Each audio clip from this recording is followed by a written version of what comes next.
Você acredita em superstições? A primeira resposta que vem assim é não. Mas esse negócio, às vezes, ele é tão enraizado na nossa cultura, que algumas coisas a gente faz sem perceber, ou pensa sem perceber. Eu lembro quando eu era pequeno, garoto, minha avó falava muito isso. Eu tenho certeza que você também ouvia isso. Minha avó dizia assim: não pode comer manga com leite, porque faz mal. Você já ouvia isso? Já ouviu? Alguém aqui já comeu manga com leite e tomou leite? Você morreu? Não, porque senão não estaria levantando o braço, né? Fez mal? Não, claro que não. Superstição. A gente entende, esse negócio vem lá da época dos escravos, quando os donos da fazenda não queriam que os escravos comessem das mangas e dos leites, eles tinham que comer comida mais barata, então eles criaram esse pensamento de que manga com leite faz mal. Passar por baixo de uma escada dá azar. Você também já ouviu isso, não ouviu? E eu aposto que em algum momento na sua vida você estava passando por baixo e aí você, opa, deu a volta e não passou embaixo. Fala sério. Foi ou não foi?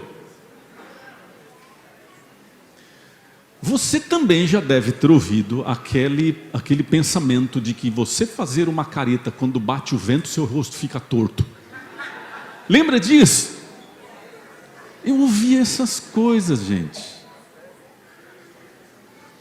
Você já ouviu, por exemplo, dizerem que deixar o chinelo de ponta cabeça, o chinelo virado, traz azar? Oi? Gente, é pior do que eu penso. É pior do que eu penso. A mãe morre. Ô mãe, desculpa. Quantas vezes eu deixei, achei que era só azar para mim. Ó, caramba. Bater 3 vezes na madeira. Isolar, né? Isola. Fala sério. Fazer um pedido quando você vê uma estrela cadente, quer dizer que o seu pedido vai realizar. Já não ouviu isso? Cara, quantas dessas coisas a gente já ouviu. Coceira, já viu sobre coceira? A sobre coceira diz o seguinte: se a palma da sua mão coçar, é que você vai receber dinheiro. Não, mas o negócio é mais elaborado. Diz assim: se a palma da mão esquerda estiver coçando, é sinal que você vai receber uma visita desconhecida. Olha. E se for coceira na sola do pé, significa viagem para o exterior. Como todos nós somos brasileiros e estamos no exterior, se der coceira no seu pé, meu amigo, é micose mesmo, viu? Porque você já está no exterior, né? Não funciona, não funciona. Se a sua orelha estiver quente e vermelha, vocês sabem, né?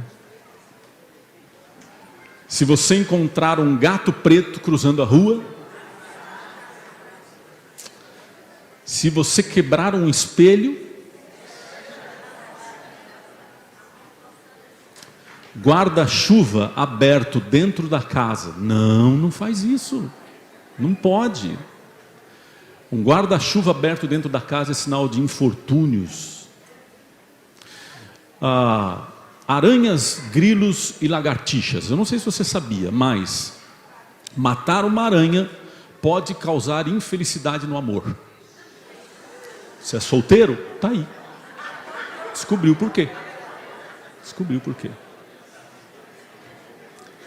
Vassoura, não são tantas. Vassoura com o cabo para baixo, atrás da porta, faz as visitas indesejáveis ir embora mais cedo. E tem que falar, eu já fiz.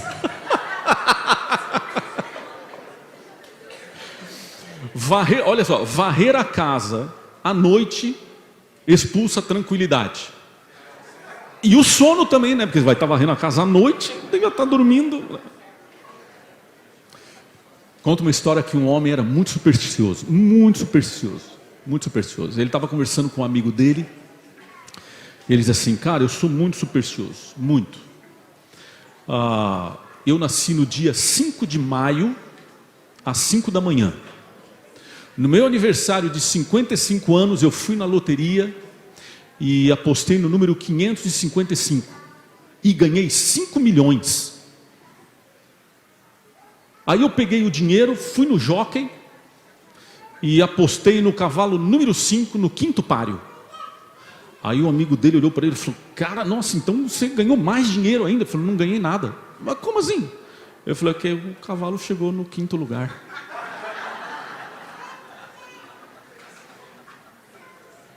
Abre a sua Bíblia no livro de João. Sabia que tem superstição na Bíblia? Sabia disso? Acompanha comigo, João capítulo 5. João capítulo 5. O texto que nós vamos ler conta sobre uma superstição, e eu quero analisar esse texto com vocês hoje de manhã. Na minha Bíblia diz assim, capítulo 5, versos 1 a 15, tá? Algum tempo depois, Jesus subiu a Jerusalém para uma festa dos judeus.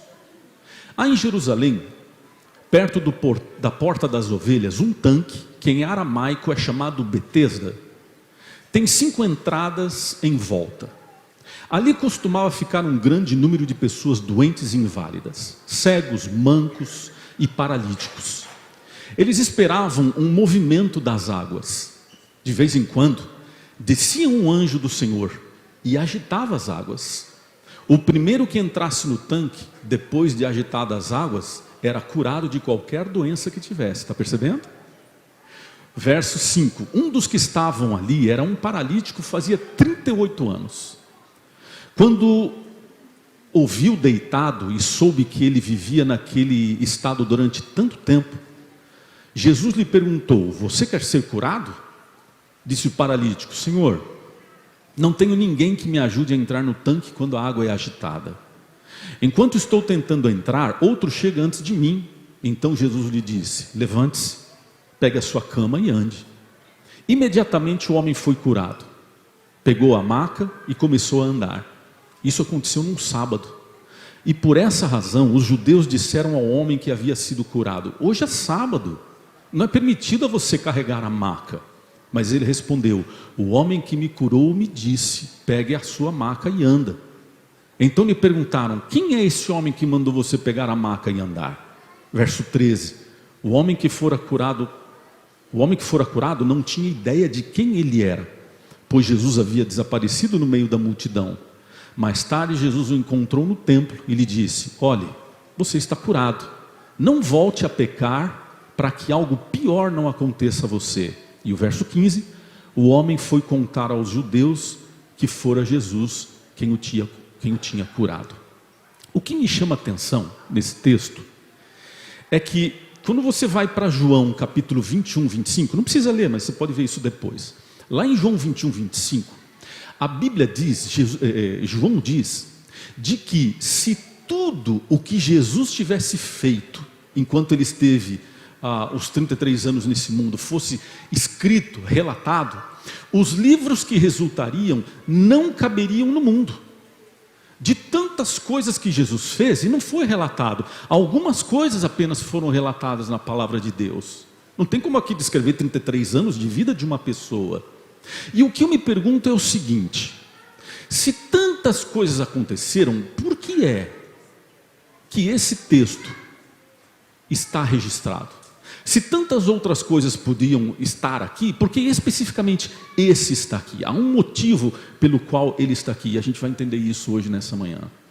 Há um detalhe muito interessante nesse relato aqui que me chama a atenção. Num plano geral, essa história que a gente leu, ela representa a maneira como Jesus transforma a vida de pessoas que, mesmo querendo, não têm mais forças para conseguir mudar a sua própria vida por si mesmas. Não tem mais forças para mudar o seu contexto. E o texto diz que Jesus tinha acabado de sair de Jerusalém. Estava viajando, tinha saído de Caná da Galileia e estava indo para Jerusalém. Estava indo participar de uma das festas religiosas que aconteciam naquela época. Nós não temos como dizer exatamente que festa era essa. Alguns estudiosos defendem a ideia de que esse relato aconteceu quando em Jerusalém estavam comemorando a festa dos Pentecostes. Eles comemoravam o fato de Deus ter dado as leis para Moisés no Monte Sinai. Naquela época as cidades eram muradas para evitar invasões, eram épocas de invasões, de guerras. E nesses muros que cercavam as cidades existiam várias portas, vários portões, em lugares diferentes, virados para direções diferentes. E Jesus, o texto diz, que entrou por um desses portões, uma dessas portas, que tinha o nome de Porta das Ovelhas. Esse portão tinha esse nome, porque era por esse portão que os homens de manhã tiravam os rebanhos de ovelha para fora da cidade, onde as ovelhas pastavam, comiam, bebiam, e no fim da tarde, então, os pastores traziam o rebanho de ovelha para passarem a noite na proteção dentro da cidade. Mas nesse exato momento, estava acontecendo uma coisa que ninguém estava percebendo. Naquele exato momento, olha que coisa interessante, a maior de todas as ovelhas, o verdadeiro cordeiro, que tira o pecado do mundo, estava entrando pela porta que tinha o seu próprio nome, e ninguém estava percebendo isso.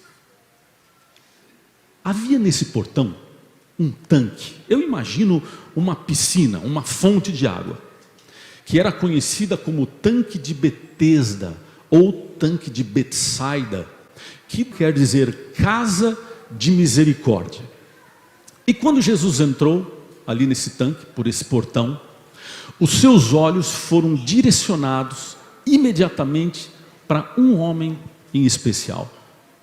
A Bíblia disse que esse homem estava doente durante 38 anos, e ele se movia com muita dificuldade, era um paralítico. Havia naquela época essa superstição, de que de vez em quando um anjo aparecia naquele tanque, vinha até aquele tanque, ninguém via isso, e o anjo com a sua mão ele mexia a água, e quando o anjo mexia a água, isso acontecia, a primeira pessoa que entrasse no tanque era curada. Por isso, aquele lugar era cheio de pessoas com todo tipo de doença. Interessante isso, porque hoje ainda é assim. As pessoas estão sempre buscando alguma coisa para poder arrumar as suas lutas, buscando ajuda para seus desafios. E as pessoas buscam no sobrenatural, nas superstições, na astrologia, nas estrelas, em alguma pessoa mágica, em algum poder mágico, em superpoderes, ou até dentro delas mesmas. As pessoas não mudam. Passam as gerações e elas continuam buscando a solução para suas lutas. O problema é que ninguém tinha condição de ajudar aquele homem. E por uma razão muito simples, porque todos os que estavam ali pelo mesmo motivo. Todos que estavam ali também queriam ser o primeiro e também queriam ser curados. E na verdade, para muitos deles, aquele tanque era a última esperança. Muitos deles já tinham tentado buscar a solução nos médicos, mas não tinham conseguido. Tinham tentado buscar a solução na medicina da época, mas não tinham conseguido. A última e única opção só poderia ser por meio de um milagre. E por mais que aquele homem tentasse sozinho, alguém em situação, vamos dizer assim, menos pior do que a dele, sempre entraria na frente. A situação para ele parece que não tinha solução, não tinha perspectiva, e ele estava nessa situação há 38 anos. Eu vou dizer uma coisa para você, 38 anos é muito tempo. É praticamente a metade da sua própria vida. É mais do que o próprio período que Jesus passou nesse mundo. 38 anos. E infelizmente o mundo que a gente vive é assim. É triste não ser o primeiro. As pessoas lutam para ser o primeiro, para ser o melhor, para ser o superior, para ser o mais importante, e naquela época não era diferente. Mas eu quero chamar a sua atenção para 2 detalhes. Um desses detalhes está no verso 3. Porque no verso 3, o texto diz que naquele lugar, em volta do tanque, havia um monte de pessoas com todo tipo de doenças. Coxos, paralíticos, cegos. E há um detalhe muito interessante aqui. A situação daquele homem era terrível. Mas ele não estava sozinho. Havia uma multidão de pessoas em situação muito parecida com a dele. Agora olha só. Olha em volta de você. Olha quem está do seu lado esquerdo. Olha quem está do seu lado direito. Sabe por que eu estou pedindo para você fazer isso? Porque é a mesma situação. Em nossa volta, muito provavelmente tem gente que enfrenta as dificuldades que você também enfrenta. Muito provavelmente, bem aí do seu lado, tem pessoas feridas, machucadas, maltratadas, que apanharam pela vida bem do mesmo jeito que você, bem aí do seu lado. Tem lutas, também enfrentam problemas e carregam cicatrizes que o tempo não quis apagar. Olha que legal. Isso quer dizer que quando você entra dentro da casa de misericórdia, você não está sozinho. Você não está sozinho. Tem várias pessoas iguaizinhas a você. E sabe o segundo detalhe que me chama a atenção? Está no verso 6. Porque o texto começa dizendo que assim que Jesus entrou, o texto diz assim, 2 palavras, Jesus vendo-o. Olha que lindo isso. Jesus viu aquele homem. Você consegue perceber aqui um Deus que vê, um Deus que nota, um Deus que percebe, que não é indiferente. E se ele viu aquele homem, me diz uma coisa, se ele viu aquele homem, por que ele não veria você? Hoje, por que não? E quando Jesus o viu, o texto diz que Jesus foi caminhando na direção dele. Dá a entender, a gente consegue perceber que Jesus escolheu aquele homem. E muito provavelmente Jesus escolheu aquele homem porque de todas as pessoas que estavam ali, provavelmente ele era o caso mais difícil de ser resolvido. Ele era o caso mais complicado, mais sem solução. Era a pessoa mais sem esperança. E Jesus escolheu aquele homem para mostrar que a graça de Deus não tem limites. Não importa se é 1 ano, se são 38 anos, se são 100 anos. Porque se você acha que não tem mais solução, é nesse momento que Deus começa a agir. E hoje eu entendo, depois de estudar esse texto, eu entendo por que João fez questão de colocar esse relato na Bíblia. Porque ele viu nela o maior exemplo da raça humana. Porque era como se essa história, ela é como se fosse uma parábola da vida de todos nós. Porque é a condição de muitas pessoas hoje, pessoas que vivem sem esperança de alegria, sem esperança de que um dia a sua vida possa mudar, a sua vida possa melhorar. E quando Jesus chegou perto dele, ele fez uma pergunta muito estranha, muito esquisita, no verso 6. Verso 6 a Bíblia diz que Jesus viu aquele homem deitado ali no chão. Jesus conhecia a sua história, por isso que escolheu ele. Sabia que a sua situação durava por muito tempo e mesmo assim perguntou: você quer ser curado? Quando a gente ouve, fala assim: oi? Como é que é?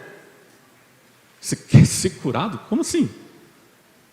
É um paralítico há 38 anos.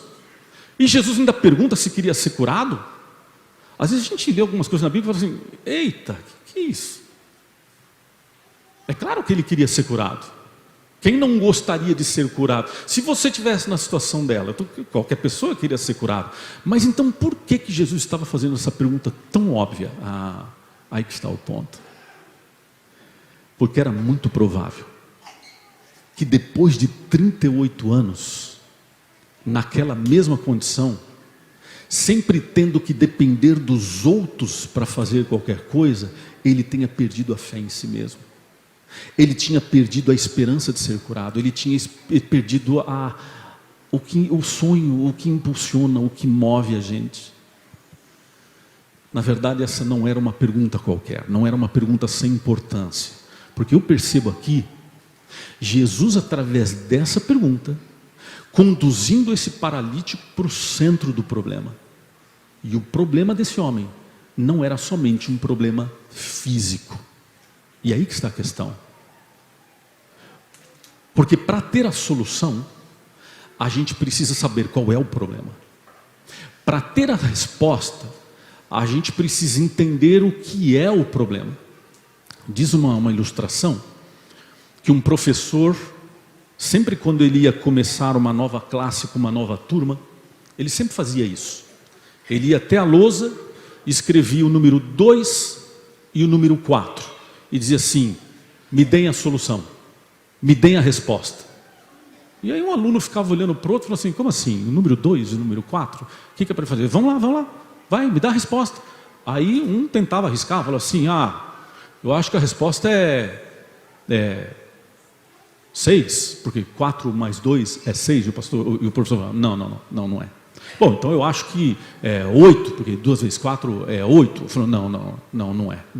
Bom, então eu acho que é 2, porque 4 menos 2 é 2. O professor falou assim: não é essa a resposta. Aí até um momento que os alunos falaram assim: professor, mas veja, se não tem como saber. Como é que a gente vai saber se a gente não sabe o problema? Ele falou: exatamente. Vocês nunca saberão a resposta se não souberem qual é o problema. E Jesus estava conduzindo aquele homem para que ele entendesse qual era o problema dele. E o problema começava com a sua vontade. Você quer ser curado? Você quer realmente ser curado? Perceba, note um detalhe. Aquele homem estava no lugar onde a cura era possível, ou seja, ele estava no lugar certo. Segundo a crença da época, ele estava no lugar certo. Aquele homem estava na presença da única pessoa que poderia tornar a cura dele possível, e ainda assim duvidava que podia ser curado. Olha que coisa interessante. Porque é assim com a gente também. É possível você estar na casa de Deus, é possível você estar na presença de Deus, é possível você até ouvir a voz de Deus, mas ainda assim não crer realmente que Ele pode. Diz uma ilustração, lógico, que um rapaz não queria servir o exército. Lá no Brasil, o exército, o serviço é obrigatório. Não quero servir o exército. Servir exército, perder um ano da minha vida para servir o exército? Não quero servir o exército. Eu faço qualquer coisa, mas eu não vou servir o exército. Eu não quero perder um ano da minha vida. Não vou servir o exército. E aí ele ficou sabendo que o exército não aceitava quem não tinha bons dentes. Ele falou: então tá bom, vou resolver isso aqui agora. Foi no dentista e falou assim: olha, eu vim tirar dente. Ele falou: que dente você vai tirar? Todos. Como assim? Não, eu quero tirar todos os dentes. Eu não vou servir o exército. Mas ele falou: não, eu pago, tira todos, já estou decidido. Tá bom, o dentista tirou todos os dentes. Aí ele falou assim: eu vou lá na hora do alistamento e eu vou ficar com a boca fechada. A hora que ele perguntar o meu nome, eu vou dizer meu nome, ele vai ver que eu não tenho dente e eu não vou servir o exército. Eu não vou servir o exército, não vou servir o exército. E aí ele chegou, estava lá em pé, parado, esperando, e o comandante vinha um por um. Aí o comandante parou na frente dele, olhou para ele, olhou para baixo, e antes de perguntar o nome dele, falou assim: não, você não vai servir, você tem um pé chato, você não. Muitas vezes a gente está tão próximo da solução, mas a gente não consegue ver, a gente não consegue perceber. Não era uma pergunta qualquer. Você quer ser curado?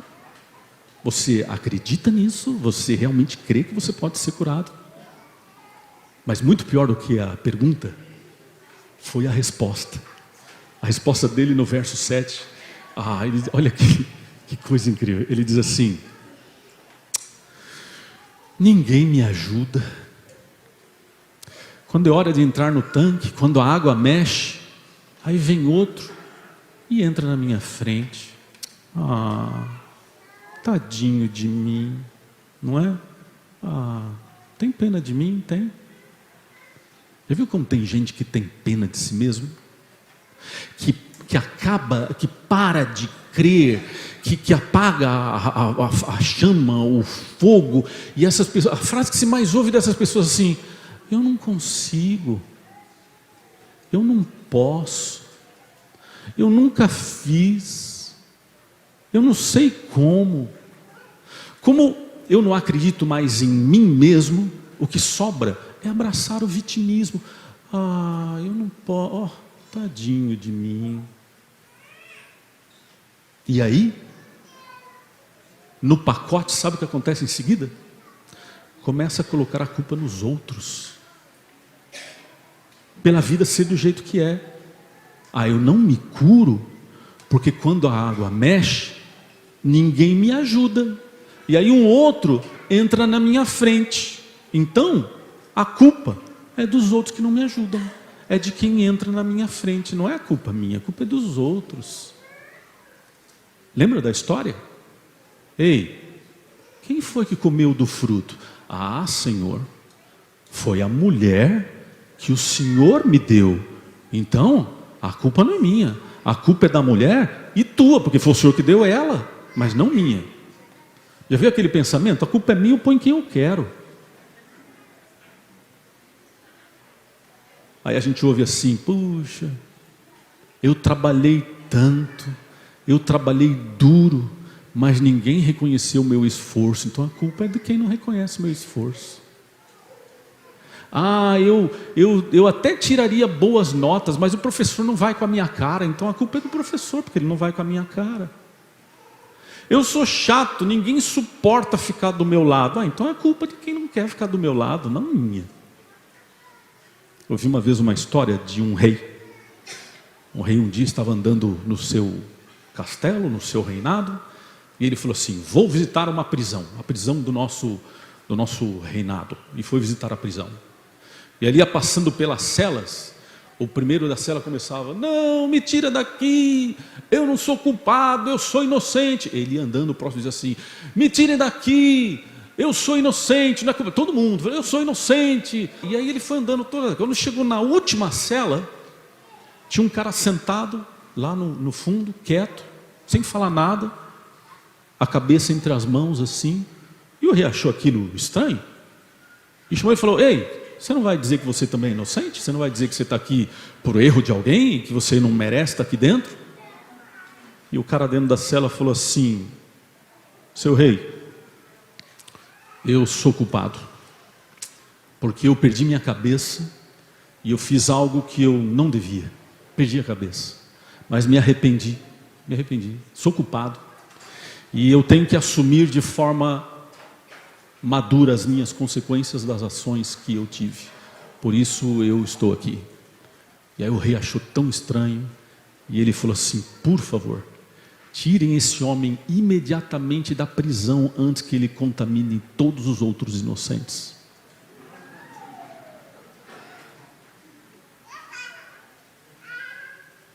Por que tanta dificuldade a gente tem em dizer: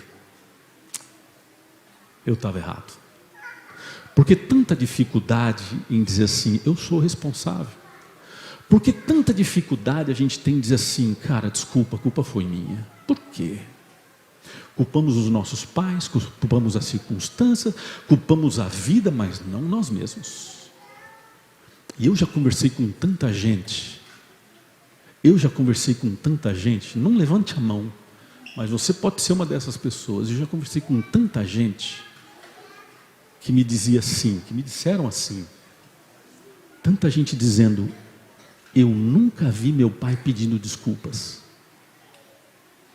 Eu não sei se essa foi a sua situação, mas eu já conversei com tanta gente que dizia assim: eu nunca vi meu pai pedindo desculpas, e por isso hoje eu tenho tanta dificuldade em pedir desculpas. Uma vez eu estava conversando com um senhor, e ele estava me contando. Eu conversando com um senhor, e ele dizendo que o pai dele era o 17º irmão de uma família de 18 irmãos. O pai dele.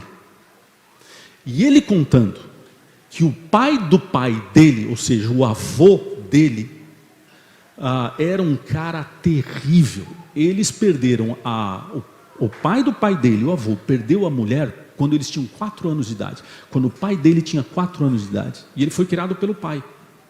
E o pai era um cara alcoólatra e batia nos filhos quase todos os dias. Passou o tempo, o pai do pai dele, o avô. Passou o tempo, o pai dele, quando pôde, foi morar com as irmãs, para se livrar do pai. E esse cara me dizendo: pastor, eu sei, ele falou, eu sei o quanto meu pai sofreu.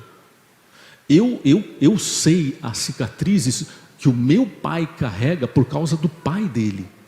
E ele me dizia assim: mas pastor, o meu pai é o cara mais gentil, mais generoso, mais paciente, mais amoroso e mais carinhoso que eu já conheci.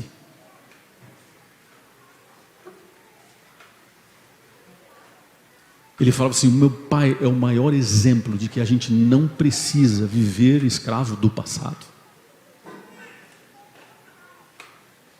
E depois que o paralítico respondeu, no verso 8, a Bíblia diz que Jesus olha para ele e diz: levanta, pega a sua cama e anda. Agora a gente fala isso muito fácil, a gente fala isso muito rápido. Vamos entender isso aqui. Vamos entender isso aqui. Se alguém hoje, coloque-se você no lugar desse cara, desse paralítico, ok? Se alguém hoje, não naquela época, hoje, olhasse para você e você tivesse aquela condição física dele, ok? Se alguém hoje chegasse para você e dissesse assim: ei, levanta, pega a sua cama e anda. Você levantaria? Desculpa ter acordado, hein? Foi mal. Você levantaria? Você levantaria hoje? Se você tivesse a situação desse cara, você levantaria? Muito provavelmente a tua resposta vai ser: não. Mas por que não? Porque essa pessoa que pediu para eu levantar e andar não é Jesus, certo? Olha que interessante.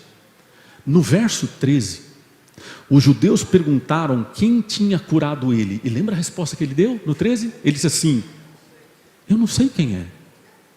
Porque ele fugiu no meio da multidão. Ou seja, aquele homem obedeceu o que Jesus disse, mesmo sem saber que aquele homem era quem era.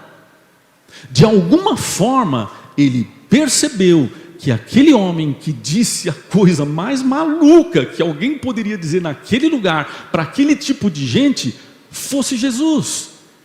Mas ele percebeu que era algo diferente. Ele percebeu que aquele homem era o Verbo. Ele percebeu que aquele homem era o Verbo que estava com Deus, que era Deus, e que por causa dele todas as coisas foram feitas, e sem ele nada do que se foi feito se fez. Olha, gente, presta atenção numa coisa. A voz que ele estava ouvindo dizer para ele pegar a cama e andar era a mesma voz que antes tinha dito para as estrelas existirem, para o oceano existir, e aquela mesma voz foi falando e o universo veio à existência, e aquela mesma voz se parou na frente dele e disse assim: ei, levanta, pega a tua cama e anda. Cara, isso é demais. Eu lembro há um tempo atrás, quando eu estava no Brasil, eu fui jogar bola. A gente jogava bola com os pastores. Eu lembro uma vez que fui jogar bola e nas minhas habilidades futebolísticas, eu acabei rompendo 2 tendões, 2 ligamentos na perna esquerda, e um ficou parcialmente rompido na perna direita. Não, graças a Deus não precisei fazer cirurgia, mas eu tiveram que engessar a perna, e eu fiquei com a perna engessada por 1 mês. Um mês. Depois de 1 mês, eu fui no médico e ele tirou o gesso. Só que meu pé não mexia mais. Se você já engessou alguma parte do corpo, você sabe o que eu estou falando. Não mexia mais. Aí tem que fazer o quê? Fisioterapia. Gente, ô coisa horrível essa tal de fisioterapia, né? Mas assim, você tem a impressão que o negócio não vai voltar mais, não vai curar mais. E dói pra caramba, e todo dia fazer ginástica, e você não percebe, e aquilo vai vindo, o músculo vai pegando elasticidade, até que ficou normal. Veja, um mês, a situação daquele homem era muito pior. Eram 38 anos, só que tem um detalhe. Quando essa voz fala, não precisa de fisioterapia. Quando a voz de Jesus é ouvida, você só anda. É tudo que você tem que fazer. Andar. Agora imagina comigo. Imagina esse homem, depois de 32 anos, vendo que agora ele poderia andar. Imagina ele levantando, pegando a sua esteira, enrolando e saindo. Mas sabe o que eu acho mais maravilhoso? É que nessa história, olha aqui para mim, presta atenção. Em nenhum momento, nessa história, em nenhum momento, você vê o paralítico tomando iniciativa. Em nenhum momento. Desde o começo do relato até o fim do relato, foi Jesus quem tomou toda a iniciativa. O paralítico só fez alguma coisa depois que o milagre aconteceu. Mas aí ele já estava curado. Antes de ser curado, ele não fez nada.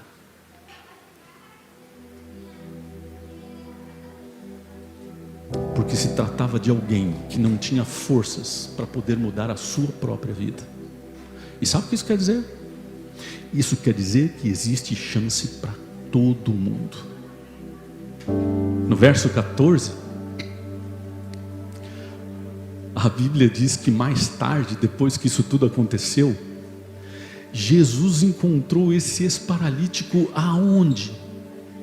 Me fala, aonde? No templo. Na igreja. Eu até acho que ele falou assim: cara, eu tenho que agradecer para Deus. Eu vou lá na igreja para agradecer a Ele. E ele foi lá para a igreja. Olha que coisa interessante. Agora que ele podia andar, agora que ele podia correr, agora que ele podia ir para qualquer lugar, agora que ele podia viajar, agora que ele podia visitar os amigos, agora que ele podia assistir um jogo de futebol, agora que ele podia jogar futebol, agora que ele podia fazer qualquer coisa, ele diz assim: não, mas eu vou para a igreja. E eu acho que ele foi lá até para agradecer a igreja, a Deus pelo milagre. Mas quando ele chegou lá, ele encontrou Jesus pela segunda vez.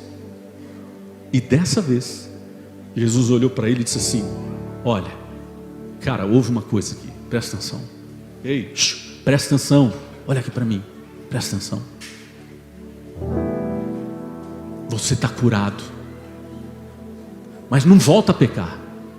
Porque se você voltar a pecar, algo muito pior pode acontecer com você. E aí eu te pergunto assim: sobre o que você acha que Jesus estava falando? Você acha que Jesus estava falando sobre cura física? Você acha que Jesus estava dizendo assim: ei, não volte a pecar, porque senão você vai ficar mais 38 anos paralítico? Não, não era isso. O que Jesus estava falando aqui não era sobre doença física. Jesus está falando sobre salvação. Sabe por quê? Sabe por que eu posso dizer isso? Porque a palavra usada no original aqui nesse texto para cura é a mesma palavra que o jovem rico usou para Jesus quando ele perguntou: o que preciso fazer para ser salvo? É a mesma palavra. Jesus está falando aqui sobre salvação, porque não dá para comparar 38 anos com eternidade. Não dá. Não dá para comparar 80 anos com eternidade. Ei, olha aqui para mim. Esse mesmo milagre está disponível hoje. Mas você diz assim: mas pastor, eu não sou paralítico. Oh não, que bom que não. Mas você está salvo? Um homem estava dirigindo seu carro aqui nos Estados Unidos. Já viu aquela revista que chama Life? Tem uma revista que chama Life. Um homem estava dirigindo seu carro nos Estados Unidos e ouvindo rádio. Quando ele estava ouvindo o rádio, o locutor começou a fazer a propaganda da assinatura da revista Life. E eu acho que assim, de uma forma assim, meio sem perceber, mas no fim da propaganda, o locutor disse a seguinte frase: Enjoy life for half of the price. Desfrute a vida pela metade do preço. Ele estava falando sobre uma revista, mas é a verdade. Infelizmente, tem muita gente tentando aproveitar a vida pela metade do preço. Mas não é assim que funciona. Não é assim que funciona. Viver tem preço. Você estar hoje aqui tem um preço. Deus nunca prometeu vida sem lutas. Deus nunca prometeu vida sem dor. Deus nunca prometeu vida sem tragédia. E quando Ele morreu por você, Ele não pagou metade do preço. Ele pagou o preço cheio. O preço foi inteiro, de tão importante que você é para Ele. Uma mãe estava com uma menina numa loja de brinquedos, e a filha queria uma boneca. E a menina pequenininha, ela olhava para uma boneca e falava assim: mãe, e essa boneca aqui, o que ela faz? Aí a mãe leu na caixa e falou assim: olha, filha, aqui está dizendo que essa boneca ela chora. Ah, tá bom. E essa outra boneca aqui, o que ela faz? A mãe lia na caixa e falou assim: aqui está dizendo que essa boneca aqui ela fala. Nossa, eu nunca tive uma boneca que fala. Mãe, compra para mim uma boneca que fala. Só que as bonecas eram muito caras, a mãe não tinha dinheiro para comprar aquelas bonecas. Ela falou: e essa outra aqui, mãe, o que essa boneca faz? Ela leu ali na caixa e falou: olha, filha, aqui está dizendo que essa boneca ela canta para você dormir. Nossa, mãe, já pensou? Eu tenho uma boneca que todo dia ela pode cantar para eu dormir. Só que a mãe não podia comprar aquela boneca. Tinha uma boneca pequena dentro de uma caixa simples que não fazia nada. Não fazia nada, era mais barata, mas era a única que a mãe podia pagar. E a mãe pensando assim: como é que eu vou fazer para ela levar essa boneca? É a única que eu posso pagar, as outras são muito caras, como é que eu vou fazer? E ela tentando direcionar a atenção da filha para aquela bonequinha mais barata, menor. E ela pegou aquela caixa da boneca que não fazia nada, e a filha falou: filha, o que você acha dessa daqui? Você não gosta dessa? Ah, ela é bonitinha, mãe, mas o que ela faz? E a mãe teve uma ideia e disse assim: filha, essa boneca escuta. Ela escuta? Sim.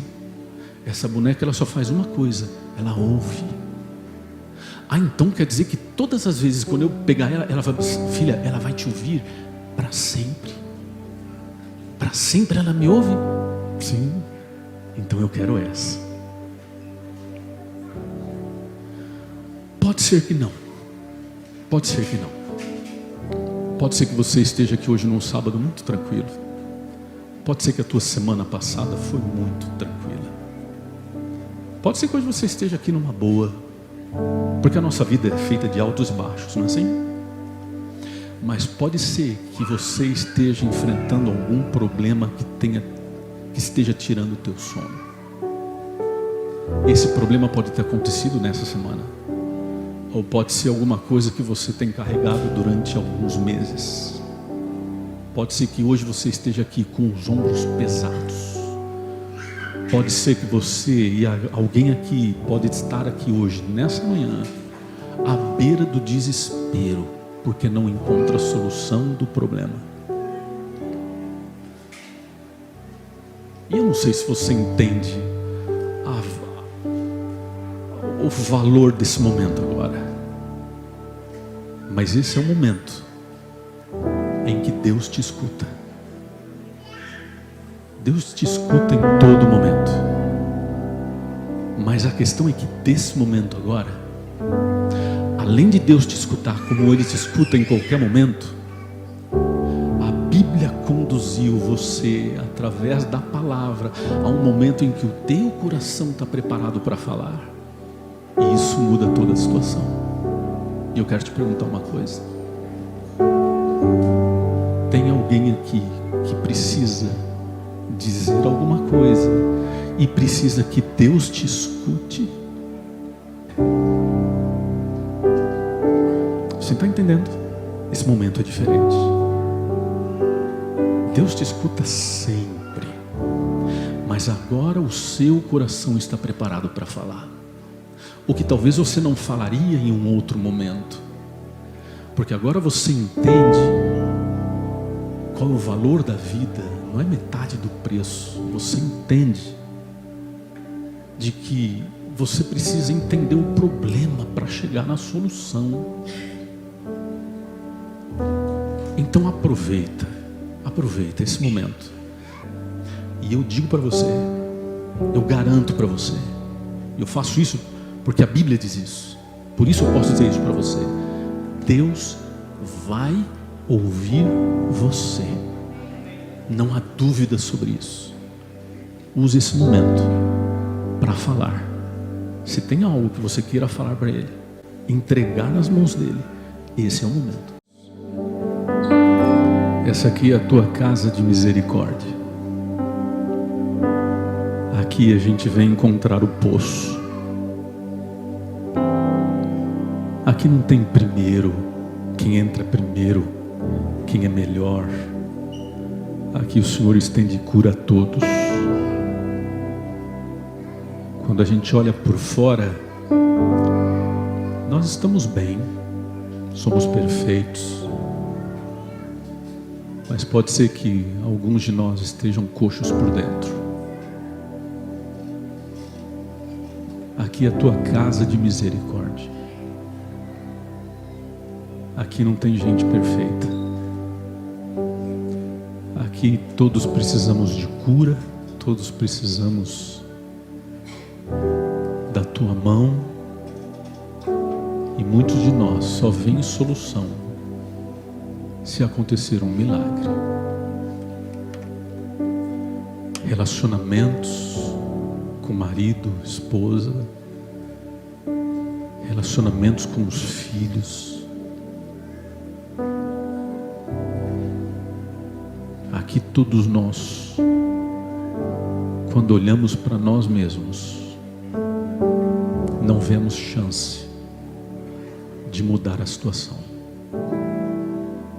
Nós somos como esse coxo da parábola. Nós não temos força para tomar iniciativa. Por isso nós pedimos que o Senhor faça o que o Senhor fez com ele. Tome o Senhor a iniciativa. Se há alguém que não tem nem forças nem para clamar, tome a iniciativa. Para quem precisa ouvir, fale no ouvido agora: ei, levanta, sai do chão. Eu não fiz você para ficar no nível do chão. Levanta, anda. Não fica mais parado, estacionado na sua vida. Anda, move. Nós queremos ouvir essa voz que fez as estrelas, fez o universo, e que ao mesmo tempo pagou um preço completo para que a gente pudesse estar aqui hoje.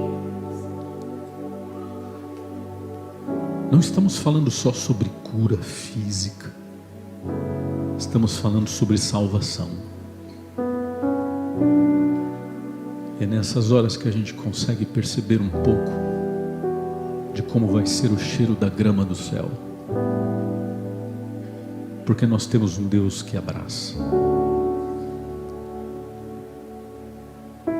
Depois que estivermos curados, põe em nós a vontade de vir aqui para a casa de misericórdia para te agradecer, porque é aqui que a gente vai encontrar o Senhor de novo, e o Senhor vai mostrar para a gente como que é a salvação. Perdoa cada um de nós, cura cada um de nós. Se é por fora, por dentro, cura, para a gente sair falando para todo mundo, quando perguntarem para a gente: quem foi que te curou? E a gente poder dizer: eu posso te mostrar. Quer ir lá na casa de misericórdia comigo? E eu te mostro. Toma-nos em tuas mãos, Senhor. Amém.